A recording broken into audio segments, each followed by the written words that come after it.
Antenna का direction मिलाता था कि दिल्ली से मिल जाए, दूरदर्शन ही आता था चैनल, और मिल जाता था तो सही आ गया, पिक्चर चालू हो जाती थी, नहीं तो खरखर पर। आप विचार करके रखना, जो एंटीना था वो अब तुम्हारा छतरी बन गई है ना, टावर बन गया, टावर से भी छतरी में आता है। तो पहले का आदमी बड़ा विद्वान होता था, बड़ा ज्ञानी होता था, क्योंकि उसको एक चोटी होती थी, चोटी रखता था। चाणक्य जैसे लोगों को देखो, आप विचार करना, चोटी होती थी ज्ञान। और हमारे आचार्यों ने बोला कि जब कोई सामायिक करने बैठता था तो चोटी में गांठ लगा के बैठता था कि जब तक ये गांठ नहीं खुलेगी तब तक सामायिक करूंगा। हवा में सामायिक गांठ खुल जाती थी, मन की भी खुल जाती थी और चोटी की भी सामायिक पूरी हो जाती थी। लेकिन हो क्या गया, आप विचार करके रखना, हमने चोटी रखाना ही बंद कर दी। सपासट मैदान, आप ख्याल करो, पुरुषों को भी चोटी होना जरूरी है। पुरुषों ने चलो हटाई तो हटाई, ये महिलाओं ने भी चोटी कब कर दी। आजकल जाते हैं वो ब्यूटी पार्लर पे, उसको जाके बोलेंगे मेरे बाल काटो, बॉय कट, साधना कट, और ये कट कट में सब कट गए। वो महिलाएं सौभाग्यशाली होती थी जिनके बाल इतने लंबे होते थे, कमर के नीचे तक बाल आए। अभी हमको एक पीछे महिला मिली थी, कौन से गांव में थी, किशनगंज में। आप विचार करके रखना, उसके बाल घुटनों से भी नीचे। हम लोगों ने, सब माता जी लोगों ने पूछा कि नकली है, उसके बाल ही देखे, नकली है क्या, उसने असली। 50 से ऊपर की महिला और खूब काले बाल। आप विचार करके रखना, महिलाएं अपने बाल कटाती हैं तो अपने सौभाग्य से छूट जाती हैं। सौभाग्यशाली महिलाएं बाल 2 ही बार कटाती हैं, एक तो सन्यास के समय और एक जब घर का कोई चला जाए तब, अपने पति चली जाए तब। लेकिन और मॉडर्न महिलाएं जब देखो तब ब्यूटी पार्लर। इनका पैसा पुरुषों का महिलाओं ने ज़्यादा खर्च किया, कमाते हैं और ये ब्यूटी पार्लर में उड़ाते हैं। और आश्चर्य की बात तो ये हमें तब लगती है, जो चीज़ कटाने वाली है वो बढ़ाते हैं और जो बढ़ाने वाली है वो घटाते हैं। समझ गए होंगे? हाँ, सुधीर भाई बिल्कुल सही समझ रहे हैं। आप विचार करके रखना, जो चीज़ बढ़ाने वाली है वो तो बाल बढ़ाने वाले कटा देते हो, और जो कटाने वाले हैं ऐसे ऐसे करके देखते हो, ये बढ़ा लेते हो। और आप विचार करना, नाखून तुमने बढ़ाए हैं और आयु का बंद हो गया तो कौन सी आयु में जाओगे? तिर्यंच, तिर्यंच की आयु में। और तिर्यंचों की आयु में क्यों जाओगे? उनके पास, वैसे तिर्यंच भी नाखून काट सकते थे लेकिन उनके पास नेल कटर नहीं था, इसलिए नहीं काट पाए।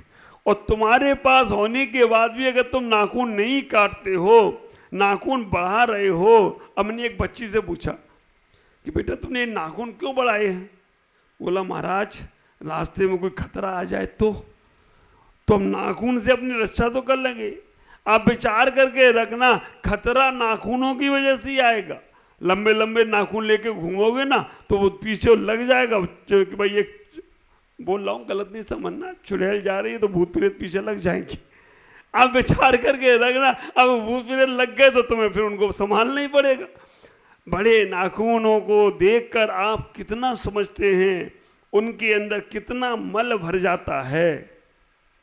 और जब भोजन करते हो ना तो आपके शरीर में भी वो ही मल जा रहा है। कहोगे महाराज मैं तो रोज साफ कर लेती हूँ, मैं रोज साफ कर लेती हूँ। ख्याल करना, फिर भी नाखून का अंश अंदर जाएगा भोजन में तो हमारे शरीर में बीमारियां आएंगी, विकृति आएंगी, जलोदर जैसा रोग हो जाता है। नाखून कटा अगर भोजन में चला जाए तो विचार करना। हम साधु लोग नाखूनों को क्या करते हैं? काटते नहीं हैं। अब विचार करना, बालों को क्या करते हो? उखाड़ते हैं। नाखूनों को भी उखाड़ते हैं? नहीं उखाड़ते, नाखूनों को पत्थर पर घिसते हैं। आप विचार करना, पत्थरों पर घिसते हैं और पत्थरों से इनको बिल्कुल सेफ, इनको अच्छा कर लेते हैं। ये साधु की चर्या होती है। लेकिन आप लोगों को विचार करना है, जैसे हमारी एक चोटी होती है वैसे हमारी बुद्धि बिरकर होती है, और चोटी नहीं होती है तो हमारी बुद्धि कुंठित हो जाती है। ख्याल करना, अब पहले एंटीना था, अब वो छतरी हो गया। तो अब पहले एंटीना था तो एक ही चैनल आता था, और जब से छतरी बनी तब से 120 चैनल, और कई लोग तो जिनको मालूम नहीं है चैनल देखना कौन सा है, और आधा घंटा, 1 घंटा, 2 घंटा चैनल बदलने में निकल जाता है। तो जब तुम्हारी खोपड़ी ये चैनल बन गई है, ये छतरी बन गई, एंटीना सीधा, छतरी गोल, अब गोल में इतने विचार आते हैं, इतने विचार आते हैं, तुम रियल का विचार भूल ही जाते हो। इधर उधर के विचारों से तुम्हारी खोपड़ी छतरी बन गई। एक भगवान से छतरी बनाओ, विचार करके रखना। जो मंदिर में शिखर है, शिखर के पास विदेश क्षेत्र का रिले स्टेशन चल रहा है। विदेश क्षेत्र में जो टावर लगा है सिमंदर आदि स्वामी का, वहां से जो ऊर्जा मिलती है वो पूरी ऊर्जा भगवान के पास आती है, और भगवान के पास से वो पूरी ऊर्जा हमें मिलती है। भगवान को भगवान मत समझो, भगवान को एक रिले सेंटर टीवी समझो। जो ऊर्जा वहां से विदेश से आ रही है वो मिल रही है। दूसरे नंबर पे भगवान को, प्रतिमा को हमेशा दर्पण की तरह समझो। दर्पण में जब हम जाते हैं तो अपने आप को देखते हैं या दर्पण को देखते हैं? अगर आप कांच में जा रहे हो तो कांच में क्या देखते हो? अपने आप को देखते हो या कांच को देखते हो? हाँ, कांच में कांच को किसी ने देखा? तो भगवान में भगवान को मत देखो, भगवान में अपने आप को देखो। अगर तुम भगवान में अपने आप को देखने लग गए तो तुम भी भगवान बन जाओ, तो कोई आश्चर्य की बात नहीं होगी। हम भगवान में दर्पण देखने कोई नहीं जाता, तो भगवान में भगवान को देखने क्यों जा रहे हो? दर्पण में अपने आप को देख रहे हो तो भगवान में भी अपने आप को देखो कि भगवान जैसी तेरी मूरत है वैसे ही मेरी सूरत है, बस मेरी सीरत बदल जाए। सूरत और सीरत में अंतर है। सूरत तुम्हारी दिखती है, सीरत तुम्हारा आचरण है। अगर वो बदल गया तो समझ के रखना तुम में और भगवान में कोई अंतर नहीं होगा। मंदिर में हम जब जाएं तो हम कुंडी खोल कर जाते हैं और घर में कुंडी लगाते अंदर से, क्योंकि मंदिर में जाएंगे तो कर्म खुलते हैं और घर में जाएंगे तो कर्म, जैसे दरवाजा बंद करके कुंडी लगाई ना, वैसे ही तुम्हारे कर्म बंधना शुरू। खोलना है तो मंदिर जाओ, क्योंकि मंदिर में कुंडी अंदर होती नहीं है। मंदिर में कभी अंदर कुंडी देखी भगवान की कि भगवान लगाते हो? मंदिर जब भी होंगे तो बाहर ही कुंडी होगी, क्योंकि उन्हें मालूम है बाहर ही कर्म खोलना है, अंदर तो है ही नहीं कुछ बंधने के लिए। और बाहर का जब तुम्हारा साधन, बाहर का जो तुम्हारा भाव परिणाम निर्मल होते हैं तो तुम्हारे कर्म भी खुलने लगते हैं। अंदर से घर में बैठ के कर्म मानते हो, मंदिर जाकर हम कुंडी को खोलते हैं, कर्मों को खोलते हैं। आज इतना ही कहूँगा कि आप मंदिर जाएं तो भगवान के घंटे को जब बजाते हैं 4 भाव दशाओं से, पहले नंबर पर दिव्यध्वनि का प्रतीक, दूसरे नंबर पर आसपास कोई जा रहा होगा तो उससे भी मंदिर का एहसास होगा, तीसरे नंबर पर कोई बीमार है जो मंदिर नहीं आ सकता है उससे भी ज्ञान होगा कि मंदिर में कोई आया है, और चौथे नंबर पर हमारी पूर्व मानसिकताएं अगर हों तो वो बदलें, हम भगवान के पास जाएं तो भगवान के लिए जाएं। अगर ये चारों मानसिकताओं से हम मंदिर में प्रवेश करते हैं तो हमारा जीवन आनंद में होता है। 3 परिक्रमा लगाना है, शेष चर्चा कल करेंगे कि क्या क्या करना है। जब से आया हूँ तब से मंदिर ही पहुँचा रहा हूँ, और अभी आप सही रूप से मंदिर जाने लग गए, ये भाव बदलने लग गए, तो मैं कहूँगा तुम्हारा मंदिर आना भी सार्थक होगा, तुम्हारा जीवन भी सार्थक होगा। ओम नमः, जय गुरुदेव। चर्चा हमारी मंदिर की चल रही है। मंदिर की पूजा पाठ और मंदिर की सामग्रियों से आपको जोड़ रहा हूँ। मंदिरों के वस्त्र, मंदिर तक आने के भाव, निश्चय बोलने के 3 कारण। परिक्रमा 7 क्यों लगाते हैं? पहले परिक्रमा लगाना है, बाद में ही हमें भगवान के दर्शन करना है। परिक्रमा लगाने के उपरांत हम 3 परिक्रमा भगवान के लगाते हैं, अधोलोक, मध्यलोक और ऊर्ध्वलोक। इन तीनों लोकों में जो भगवान है, हम अधोलोक में जाकर भगवान के दर्शन नहीं करते भाई, ऊर्ध्वलोक में जाकर नहीं करते, तो हम भगवान की 3 परिक्रमा लगाकर अधोलोक में जो भी कृत्रिम अकृत्रिम चैतालय हैं, कृत्रिम चैतालय तो नहीं होंगे, क्योंकि अधोलोक में नरक में जाके कौन बनाएगा। अधोलोक में नरक के ऊपर जो चैतालय हैं, अकृत्रिम चैतालय हैं, उनकी भी मैं वंदना कर रहा हूँ। ऐसा भाव परिक्रमा में रखना चाहिए। ऊर्ध्वलोक में स्वर्गों में देवों के विमान हैं, ज्योतिष में चंद्रमा में जो विमान हैं, उन विमानों में हमारे भगवान के चैतालय हैं। हम मंदिर में जब तीसरी परिक्रमा लगाएं, मैंने बताया था पहली परिक्रमा में जन्म जरा मृत्यु विनाशनाय जलम श्री पार्श्वनाथ जिनेन्द्राय नमो नमः। दूसरी परिक्रमा में सम्य दर्शन ज्ञान चारित प्राप्त्योभ्यो नमो पार्श्वनाथ जिनेन्द्राय नमो नमः। तीसरी में केवल ज्ञान मोक्ष लक्ष्मी प्राप्त्योभ्यो श्री पार्श्वनाथ जिनेन्द्राय, या जो भी भगवान है। अब वो 3 परिक्रमा जो हमने लगाई, 3 परिक्रमा लगा क्यों रहे हैं, इस बात का हमें ख्याल रखना है। 3 परिक्रमा लगाते समय हमारे मन में ये भाव आना चाहिए, हे भगवान अधोलोक मर्दलोक और ऊर्ध्वलोक के जो चैतालय हैं उनकी भी मैं वंदना करता हूँ आपका माध्यम लेकर। 3 में बात पूरी हो जाती है, सम्य दर्शन, सम्य ज्ञान, सम्य चारित। कोई भी बात होगी वो 3 में पूरी हो जाती है। हम, आप और एक वो जो घर में बैठे हैं, 3 है। अब विचार करके रखना, मन वचन काय, तो हमने 3 परिक्रमा लगा ली तो समझ लेना हमारी पूर्णता को हम प्राप्त हो रहे। 3 परिक्रमा लगाने के उपरांत हमें ये भाव अपने बना के रखना है। हम जब मंदिर में प्रवेश करते हैं, प्रवेश करते समय हमें मंदिर में घंटा भी बजाना चाहिए। परिक्रमा के पहले हम घंटा क्यों बजा रहे हैं, कभी आपने विचार किया? आप सोचते हो कि बजा लिया तो ठीक, नहीं बजाया तो ठीक। घंटा बजाने के कई कारण हैं। घंटा बजाने के कुछ कारण मैं आपको बता रहा हूं कि घंटा क्यों बजाते हैं। सबसे पहले हमें ये विचार करके रखना है, घंटा प्रतीक किस बात का है। मंदिर समोसन का प्रतीक है। हमारे राजू भाई दीमापुर से आ गए हैं, आज संगीता बहन भी आई है। हमें इतना ही विचार करके रखना कि घंटा दिव्य ध्वनि का प्रतीक है। दिमाग में बैठा लो, मन में बैठा लो, घंटा घंटा नहीं है, घंटा दिव्य ध्वनि है। जैसे समोसरण में घंटा, झमोसरण में भगवान की दिव्यदेशना कीर्ति है। कुर्सी दे दें। समोसरण में भगवान की दिव्यदेशना कीर्ति है, तो दिव्यदेशना कैसी कीर्ति है?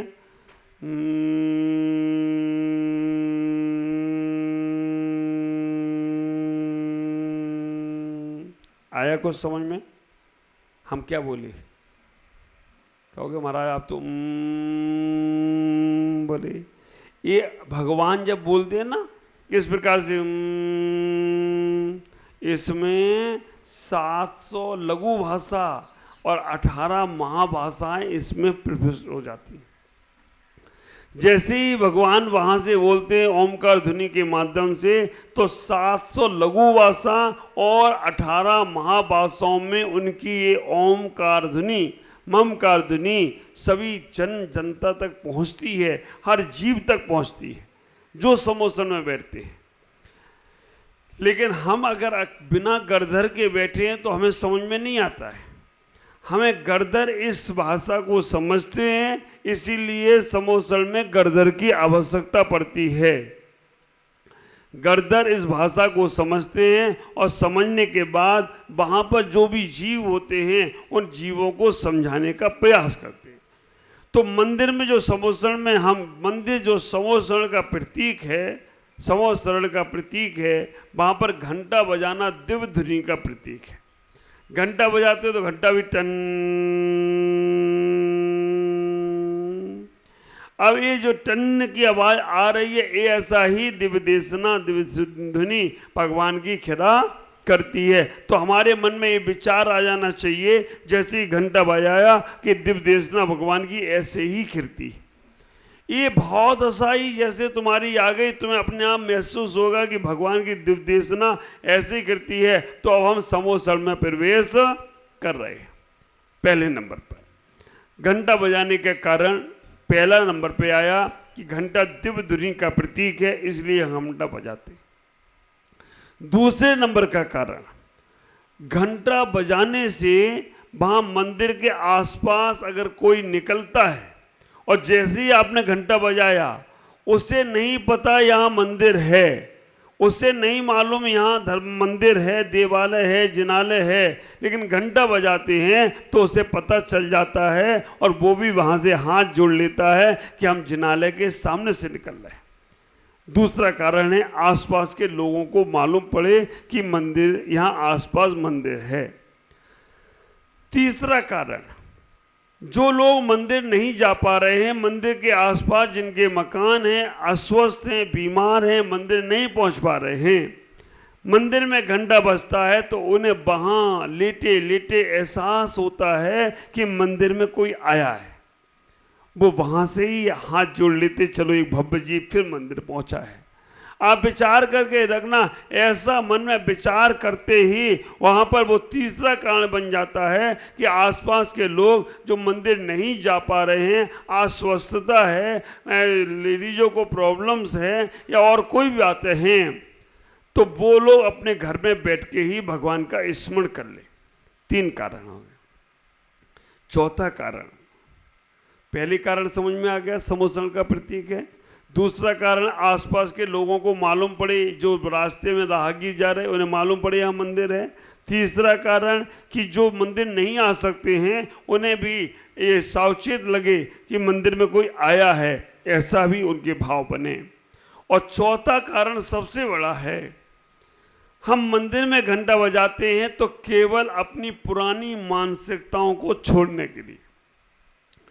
जैसे ही हम रास्ते से चले जा रहे हैं और किसी ने हॉर्न बजाया तो हम अगर कोई पुराने ख्यालात में चले जा रहे हों, हॉर्न बजाने से हमारे वो ख्यालात टूट जाते हैं, हमारे मन के विचार बदल जाते हैं, हमारे मन के विचार चेंज हो जाते हैं और हम सावचेत हो जाते हैं। तो जैसे हम घर से कुछ सोचते हुए निकल रहे हैं या और कुछ निकलते जा रहे हैं, जैसे ही घंटा बजेगा वैसे ही हमारे ख्यालात बदलेंगे और हमें ये लगेगा हम मंदिर में प्रवेश कर रहे हैं। ये 4 कारणों से हम घंटा बजाने का प्रयास करते हैं। ख्याल करना, मंदिर में घंटा और तुम्हारे घर में घंटी होती है। मंदिर में और तुम्हारे घर में कोई ज़्यादा अंतर नहीं है। मंदिर में घंटा होता है, तुम्हारे घर में घंटी होती है। मंदिर में गर्भगृह होता है, तुम्हारे घर में प्रसूति गृह होता है। मंदिर में भगवान रहते हैं, तुम्हारे घर में भागवान रहते हैं। पत्नी को क्या बोल के बुलाते हैं? अरे भगवान, है ना? यहाँ बुलाते कि नहीं बुलाते पता नहीं है। आप विचार करना, मंदिर में भगवान रहते हैं और घर में भागवान रहते हैं। मंदिर में शिखर होता है, घर में तुम्हारे एंटीना होता है। आप विचार करके रखना, मंदिर का दरवाज़ा बाहर से लगता है और घर का दरवाजे की कुंडी अंदर से लगाते हो। अब ये तुम्हारा घर और मंदिर, इसे समझ लो आप। मंदिर में जो हमारे घंटा बजाते हैं तो हम उस घंटा बजाने से अपनी तंद्रा को दूर करते हैं और तंद्रा मानसिकताओं को बदलकर मंदिर में प्रवेश कर रहे हैं। इसलिए वो घंटा अनाहत गूंज का प्रतीक है। और घर में घंटी बजाते हैं तो घर में जो सो रहे हैं अंदर, उन्हें जगाने के लिए बजाते हैं। मंदिर का घंटा स्वयं को जगाने के लिए है और घर की घंटी घर में जो सो रहे हैं उनको जगाने के लिए है। मंदिर में गर्भगृह अपने गर्भ कल्याणक मनाने के लिए है और घर में प्रसूति गृह अपने गर्भ में आए जीव को जन्म देने के लिए है। आप विचार करके रखना, घर का गर्भगृह, घर का प्रसूति गृह अपने गर्भ में जो जीव आया उसको जन्म देने के लिए है, लेकिन मंदिर का गर्भगृह हमारे आप को, अपने आप को गर्भ कल्याणक मनाने के लिए है। मंदिर में भगवान और घर में भागवान, घर में मंदिर के भगवान खुश रहेंगे तो हमारा जन्म जन्म सार्थक होगा और घर के भगवान खुश रहेंगे तो ये जन्म सार्थक होगा। आप विचार करके रखना, घर के भगवान को नाराज नहीं करना। अगर घर के भगवान को नाराज किया तो गया तुम्हारा दिन बेकार। जिस दिन नाराज किया, आप उन्हें खुश रखोगे वो तुम्हें खुश रखेंगे।